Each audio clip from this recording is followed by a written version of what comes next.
Hello 12th standard students, welcome back to chapter 1 applications of matrices and determinants.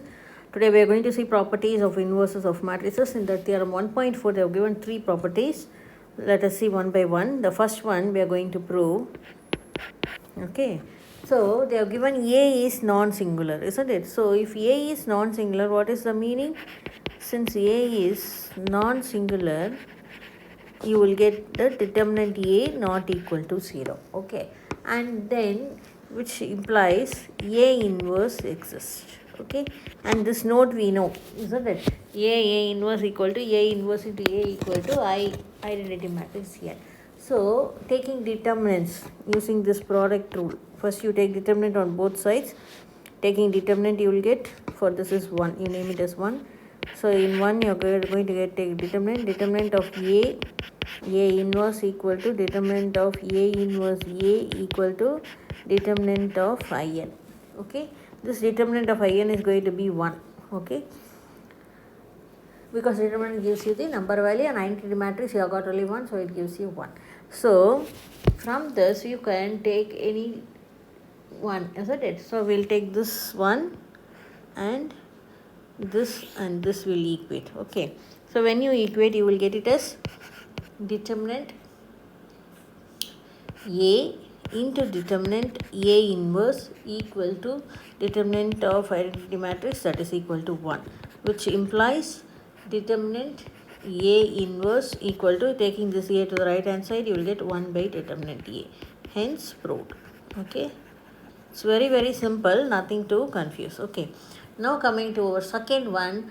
Similarly we are going to use the same, this one only we are going to use. Okay, for in this we are going to put the transpose. This is 1, so applying transpose to 1, from 1 you get A inverse the whole transpose equal to A inverse A the whole transpose equal to identity matrix transpose. Identity matrix transpose is going to give you again identity matrix. Okay, this is again going to be your identity matrix.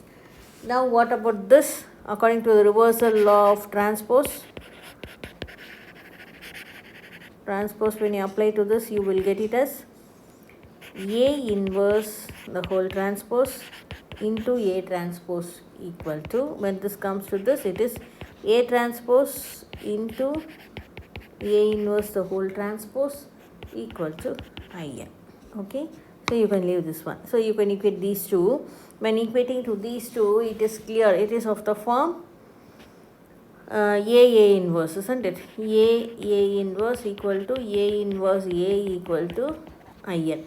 So one is going to be the inverse of the other. So A inverse is going to be the inverse of A, or A is going to be the inverse of A. So this is clear. This is the property we have applied here. Similarly here it is understood that, so for these two are inverse of each other. Okay, therefore we can write it as AT the whole inverse equal to A inverse the whole transpose. Okay, this is what we have proved by using the inverse property. Okay, then coming to the third subdivision, lambda A inverse equal to lambda A the whole inverse equal to 1 by lambda into A inverse. Here also again from one only, from this one only you are going to get, you are going to multiply and divide by lambda. Since lambda is a non-zero number, you are going to multiply and divide by lambda. So in 1, what will you get? Lambda A into 1 by lambda A inverse equal to 1 by lambda A inverse into lambda A is equal to identity matrix. Okay, now again taking the same condition, we can say the same you are going to apply.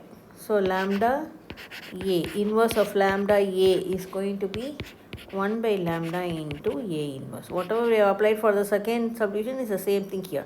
So lambda A, inverse of lambda A inverse is nothing but 1 by lambda into A inverse. So we have proved all the three conditions here. Okay, thank you.